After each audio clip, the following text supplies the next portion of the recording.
ধন্যবাদ আপনাদের সবাইকে। আমি গত সোমবার থেকে শুক্রবার অবধি বিধানসভার অধিবেশনে ছিলাম। আবার আগামী সোমবার থেকে আবার বিধানসভার পরবর্তী অধিবেশনে চলে যাব। যেহেতু দায়িত্ব একটু বর্ধিত, ফলে আমাকে পুরো বিধানসভাতেই থাকতে হচ্ছে।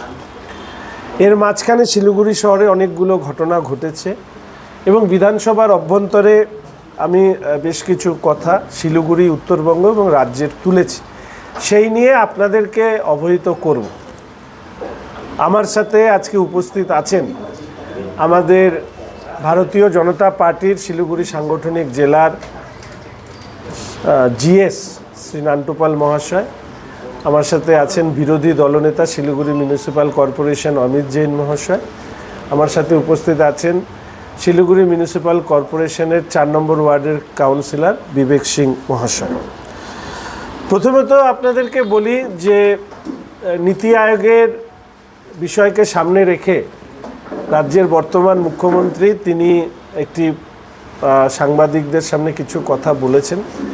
যেহেতু আমাদের বর্তমান মুখ্যমন্ত্রী অসত্য ভাষণে পটু, ফলে স্বাভাবিকভাবেই সরকারি স্তরে কোনো বিবৃতি না আসলে ওনার বিবৃতির উপরে দাঁড়িয়ে কোনো মন্তব্য আমি এই মুহূর্তে করব না। তবে উনি একটি বিষয় তুলেছেন, সেটা হচ্ছে রাজ্যকে অর্থনৈতিকভাবে বঞ্চিত করা হয়েছে। আরেকজন মন্ত্রী কালকে আমাকে কোনো সংবাদ মাধ্যম থেকে এসে জিজ্ঞেস করলেন, তিনি বললেন যে বিদেশি বিনিয়োগ নাকি রাজ্যে আটকে দিচ্ছে কেন্দ্রের সরকার। আমি বললাম না, ভালো বিনিয়োগ হচ্ছে তো, রাজ্য সরকার রোহিঙ্গাদেরকে দিয়ে ভালোই বিনিয়োগ করাচ্ছে। আর তো বাদবাকি কোনো বিদেশি বিনিয়োগ, দেশি বিনিয়োগই আসছে না, তো বিদেশি বিনিয়োগ কোথায়? মুখ্যমন্ত্রীর পাশে যারা শিল্পপতিরা ঘুরে বেড়ান তারা অন্য রাজ্যে গিয়ে বিনিয়োগ করছে। তো আমি আপনাদেরকে এর আগের দিন বলেছিলাম, এর আগে বলেছি এখানে শিলিগুড়ির থেকে যাওয়ার আগে, যে আমাকে বিধায়ক উন্নয়ন এলাকা তহবিলে যেভাবে হেনস্থা করা হচ্ছে এবং বিশেষ করে এই বর্তমান জেলা শাসক তার ভূমিকা অত্যন্ত হতাশাজনক। আমি এই ব্যাপারে এসজেডিএ সিও সাহেবেরও সহযোগিতা চেয়েছি, বারবার করে মাননীয় জেলা শাসক মহাশয়ের সহযোগিতা চেয়েছি। সহযোগিতা তো দূরস্থান, জেলা শাসকের কাছ থেকে ন্যূনতম সৌজন্যতা আমরা পাইনি। কোনো অসুবিধা নেই, সৌজন্যতা দেখাবেন কি দেখাবেন না ওটা ওনার বিষয়। তবে স্পিকার সাহেবকে আমি চিঠি দিয়েছি, মনোজ পান্ত সাহেবকে আমি চিঠি দিয়েছি। এবার আমি গিয়ে চিফ মিনিস্টার ম্যাডামকে আমি চিঠি দেব এবং স্পিকার সাহেবের কাছে অনুমতি চাইব যে বিধানসভার অভ্যন্তরে আমাকে একজন বিধায়ক হিসাবে যেভাবে বিধায়ক এলাকা উন্নয়ন তহবিলে অর্থ খরচ করতে প্রতিবন্ধকতা তৈরি করা হয়েছে, আমি বিধানসভার অভ্যন্তরে অবস্থানে বসব। পৌরসভা অনেক কাজ করেছে এটা দেখেছি এবং সরকারি কোনো অনুমতি নেয়নি। রেল এই ব্যাপারে ভীষণভাবে অবগত আছে, এরকম আমি অসংখ্য উদাহরণ দিতে পারি। কিন্তু আমার শহরের জন্য পৌরসভার কোথাও কাজ করতে অসুবিধা হচ্ছে রেলের কারণে, পৌরসভা বা মাননীয় মেয়র সাহেব যদি আমাকে বলে, আমি নিজে ওনার সাথে অ্যাকম্পানি করব এই জটিলতা দূর করবার জন্য।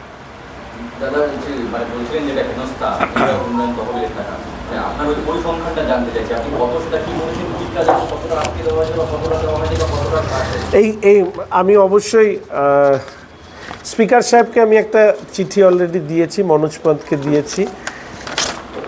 এইখানে দাঁড়িয়ে আমি প্রায় 60খানা কাজের জমা দিয়েছি, তার মধ্যে 8 থেকে 10খানা কাজ হয়েছে। বেশিরভাগ কাজে টেন্ডার ভেটিং ইত্যাদি হয়নি এবং তার পাশাপাশি হচ্ছে টেন্ডার ডাকার পরে first call, second call, third call, তারপরে কি আরও কি করতে করতে একটা টেন্ডার প্রক্রিয়া কমপ্লিট করতে 3 মাস, 4 মাস, 6 মাস, তারপরে কাজ করতে আরও 8 মাস, অথচ আমাদেরকে 6 মাসের মধ্যে কাজগুলো শেষ করতে হয় এবং ইউসি না দিলে সেই টাকাটা রিলিজ হয় না। এমনকি ইউসি জমা দেওয়ার পরেও টাকা রিলিজ করেননি ডিএম ম্যাম।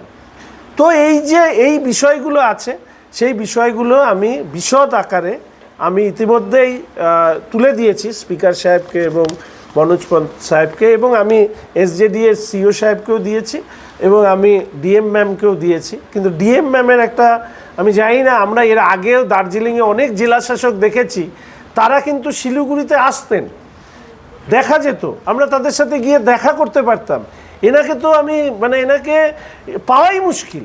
ইনি শুধু একমাত্র একটা কাজ করেন, মেয়র সাহেবের সাথে বাজারে যান, বাজার টাজার ঘোরেন, কিন্তু আর ওনাকে খুঁজে পাওয়া যায় না শিলিগুড়ি শহরে। বিষয়টা সম্পর্কে আমি জানি না, কারণ ডিএম ম্যাম উনি, আমরাও তো বিধায়ক, শপথ নিয়ে, সংবিধানের শপথ নিয়ে এই শহরের জন্য কাজ করতে এসেছি। তো উনি যদি ভাবেন যে মেয়র সাহেবই একমাত্র যার সাথে উনি কথা বলবেন, ওনারা আর কারো সাথে কথা বলবেন না, ভুল করছেন। আমরা কাটমানি খাওয়া বিধায়ক না, ওনার জানা উচিত আমরা কাটমানি খাওয়া বিধায়ক না। পয়সার জন্য রাজনীতি করি না, মানুষকে ভালোবাসি তাই রাজনীতি করি। উনি যদি ভেবে রাখেন যে শিলিগুড়ির মানুষের বিরুদ্ধে উনি জেহাদ ঘোষণা করেছেন, যুদ্ধ ঘোষণা করেছেন, তাহলে উনি ভুল করছেন। কেননা শিলিগুড়িতে থাকলে এই বিষয় নিয়ে আমি রাস্তায় নামব। প্রথম কথা, আমি সোমবার যাব। আপনাদেরকে বিধানসভার বিভিন্ন কথা আপনারা, আমি যার কাছ থেকে রাজনীতি শিখেছি অশোকদার মুখে শুনতেন, তবে বিধানসভায় বেশ ভালো লাগে। গতকালও একটি ডিবেট হয়েছে আমার এবং মানস রঞ্জন ভূঁইয়ার মধ্যে। অনেক দিন পর ওনার সাথে একটা বড় ডিবেট করার সুযোগ হয়েছিল, ভালো লাগে। এবার ঘটনাচক্রে হচ্ছে যে গতকাল নীতি আয়োগের বিষয় নিয়ে একটা রেজুলেশন মুভ করার ছিল। তখন ঠিক ছিল মুখ্যমন্ত্রী যাবেন না। যেই মুখ্যমন্ত্রী দিল্লি গেলেন, অমনি নীতি আয়োগের রেজুলেশন চেঞ্জ করে রিভার কমিশনের একটা রেজুলেশন নিয়ে আসা হয় 169-এ। সকাল 11টার সময় রেজুলেশন দিচ্ছে, আর দুপুর 1:30টার সময় সেই রেজুলেশনের উপরে বিরোধী পক্ষে বা বিপক্ষে সে তার আলোচনা করবে। তাহলে মুখ্যমন্ত্রীর মর্জি মতো যে বিধানসভা, মুখ্যমন্ত্রী থাকবেন কি থাকবেন না, উনি যদি থাকেন তার জন্য কি মোশন আনতে হবে, কি রেজুলেশন আনতে হবে, এর ভিত্তিতে দাঁড়িয়ে বিধানসভা চলছে। স্পিকার সাহেব বিভিন্ন বিষয় নিয়ে কালকে আমার যা অবজারভেশন সেটা আমি রেখেছি, আজকে নতুন করে বলতে চাই না। ফলে সোমবার গিয়ে যদি আমি দেখি যে বিষয়গুলো রাখা আছে সেটার কোনো সাডেন চেঞ্জ হল, ফলে আমি সেই সাডেন চেঞ্জ হবে কি হবে না না দেখে আমি বলবো না। তবে সামনের সপ্তাহে করব, এটা আপনারা জেনে রাখেন। বিধানসভার অভ্যন্তরে অবস্থান করার অনুমতি আমি চাই। এক, বিরোধী দলের বিধায়কদেরকে এতদিন বিভিন্ন জায়গায়, সে প্রশাসনিক সভা, সে রোগী কল্যাণ সমিতি হোক বা অন্যান্য যে উন্নয়ন সংস্থা, তার থেকে বাদ রাখা, আইসিডিএস এর কমিটি থেকে বাদ রাখা, এগুলো তো চলছে। আমার মতন অনেক বিধায়কদের ক্ষেত্রে আমরা দেখছি যে সামান্য পরিমাণ অর্থ আমরা পাই বিধায়ক উন্নয়ন তহবিলে, সেটাকেও অবরোধ করা হচ্ছে, আটকে দিচ্ছে। এক্ষেত্রে জেলা শাসকের ভূমিকাও গুরুত্বপূর্ণ। এর পাশাপাশি আমি এক তৃণমূল কংগ্রেসের কি চেয়ারম্যান না অলোকবাবু, উনি ওনার মেয়ের নামে একটা লিজ, চা বাগানে লিজ দেওয়া জমিতে অবৈধভাবে যে বিল্ডিং বানিয়েছেন, সেই বিল্ডিং এখনও ভাঙেননি, অর্থাৎ 2022 থেকে আমি এটা নিয়ে বলে যাচ্ছি। সেটা গজলডোবাতে যে জমি নিয়ে নাটক হচ্ছে, জমি এবং রিসোর্ট ভাঙা নিয়ে, সেটাকে সামনে রাখা। এই তিনটে মূল বিষয়কে সামনে রেখে আমি বিধানসভার অভ্যন্তরে স্পিকারের কাছে অবস্থান করার অনুমতি চাইব। এবং সাথে চা বাগানের নিয়ে আমি বিশাল মনোজোড়াও একটি মোশন এনেছিলাম 185-এ। সেটা 2023 সালের অগাস্ট মাসে আমার যতদূর সম্ভব মনে হচ্ছে। আজ পর্যন্ত সেই মোশন, চা বাগানের শ্রমিকদের দুর্দশা নিয়ে, আজ পর্যন্ত সেই মোশনের ফেট আমরা জানি না। এই যে বিরোধীরা কোনো কিছু আনলে তাকে পিছিয়ে দেওয়া, আর সকালবেলা ঠিক করে 1 ঘন্টার মধ্যে আরেকটা নতুন মোশন নিয়ে এসে প্লেস করে দেওয়া, এতেই প্রমাণিত হয় যে চা বাগানের শ্রমিকদের উপরে কি অবর্ণনীয় শোষণ তো বলবো না, অত্যাচার বা বঞ্চনা নামিয়ে নিয়ে এসছে। ফলে এই 4টি বিষয়কে সামনে রেখেই আমি স্পিকার সাহেবের কাছে এই অবস্থানের অনুমতি চাই। মোহরগা গুলমার সঙ্গে আরেকটা বিষয় নিয়ে আপনি মুভমেন্ট করেছিলেন, লাটাগুড়িতে রিসোর্ট তৈরি, সেটাতে কি লাটাগুড়ির রিসোর্টের ফার্স্ট হিয়ারিং হয়েছে, কিছু অবজারভেশন ওনারা দিয়েছেন। আমি অগাস্ট মাসের 15 তারিখের পরে আমার সেকেন্ড এই লাটাগুড়ির রিসোর্ট নিয়ে আমার সেকেন্ড কোর্টে সাবমিশনটা আমি অগাস্ট মাসের সেকেন্ডে করব, এই অ্যাসেম্বলির সেশনের পরে। শুধু লাটাগুড়ি নয়, প্রশ্নটা করে আমার ভালো হলো। এই যে এখানে কাওয়াখালীতে যে পদ্ধতিতে সরকারি জমি অধিগ্রহণ, পরবর্তীকালে হিডকোকে দিয়ে দেওয়া, হিডকোর থেকে আবার পরবর্তীকালে আরেকটি বাণিজ্যিক সংস্থা নেওয়া, এবং সেখানে আমরা এতদিন জানতাম একটা ফিল্ম সিটি হবে, একটা ক্রিকেট স্টেডিয়াম হবে, সেইগুলো সব হঠাৎ করে আর সেগুলো দেখা যাচ্ছে না। একটা বড় বোর্ড লেগেছে মার্কেটিং কি যেন কমপ্লেক্স ইত্যাদি, শপিং মল ইত্যাদি হবে।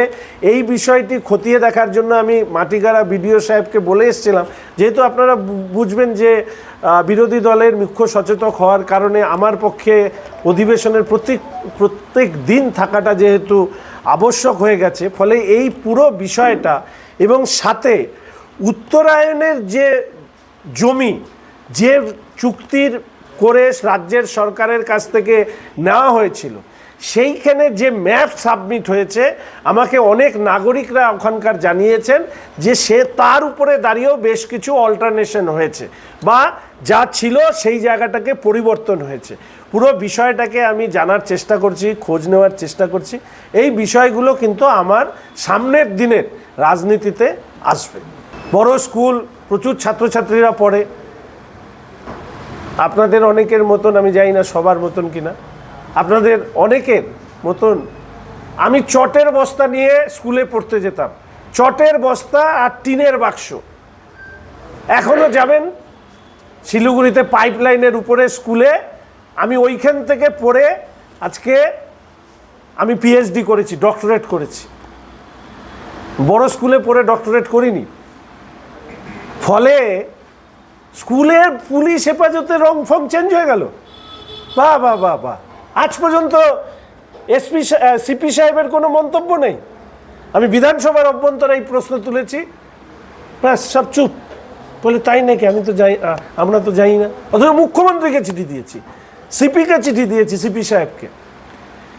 বিধাননগরে একটি বাচ্চা মা 2 বাচ্চাকে নিয়ে যাচ্ছিল, সেখানে ওই অবৈধ বালি পাচারকারী ট্রাক্টর নাকি ওখানে মারা গেল চাকার নিচে। পুলিশ চুপ। হ্যাঁ, এত মানে আমি ভাবতে পারি না এরা বাড়িতে গিয়ে মুখ দেখায় কি করে। সব পুলিশ তো খারাপ না, রাস্তাঘাটে তো অসংখ্য পুলিশ বলে শঙ্কর এই সরকারটা কবে যাবে আমরা বাঁচি। আইসিওসি সব ক্ষেত্রে তো ভালো কাজ করছে না। ওখানকার আইসি সাহেব আপনি যদি এটা ভেবে রাখেন যে তৃণমূলের এই সমস্ত লোকদের কাছ থেকে কিছু সুযোগ সুবিধা নিয়ে চুপ করে থাকবেন, ভুল করছেন। 21শে জুলাই পর্যন্ত যারা এই অপরাধের সাথে যুক্ত শুনলাম, তারা নাকি ওখানকার লোকরা বললো ওরা ওইখানে থেকে ঘুরে আসছে, ঘুরে আসার পরে বলে কে ধরবে আমাদের, আমরা 21শে জুলাইয়ের স্ট্যাম্প মারা। বলে কিনা 21শে জুলাইয়ের স্ট্যাম্প যদি থাকে তাহলে আপনি যা অপরাধ করবেন সব মাপ। আমরাও দেখতে চাই কিভাবে মাপ হয়। আমাদের এই সময় আর 3টে বিষয়। এক হচ্ছে ডেঙ্গু। আমি বারবার করে বলি, আমাদের এখানকার শহরের মেয়র সাহেব, তিনি 2বারের মন্ত্রী, দীর্ঘদিন রাজনীতি করেন। আমার ধারণা অশোকদার পরে এত বর্ষিয়ান নেতা আমাদের শহরে আর নেই। আমরা তো ওনার কাছ থেকে শিখব।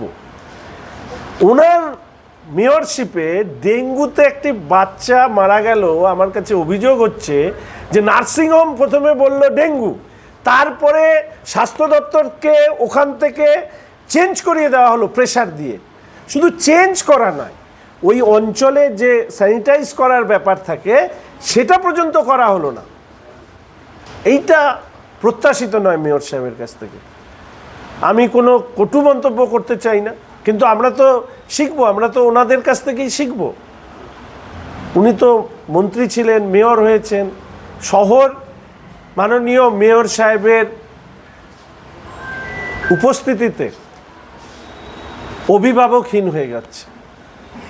শহরের প্রথম নাগরিকের দায়িত্ব জ্ঞানহীনতার কারণে আমি একটার পর একটা বলতে পারি, টোটো থেকে শুরু করে এসএফ রোডের গাছ কাটা থেকে শুরু করে, আমার ধারণা বর্ধমান রোড থেকে কোনো গাছ কাটা নিয়ে অসংখ্য দেখছি আমাকে মানুষজন পাঠাচ্ছে। আমি আগামীকাল অমিতকে নিয়ে যাব, অন্যদেরকে নিয়ে যাব।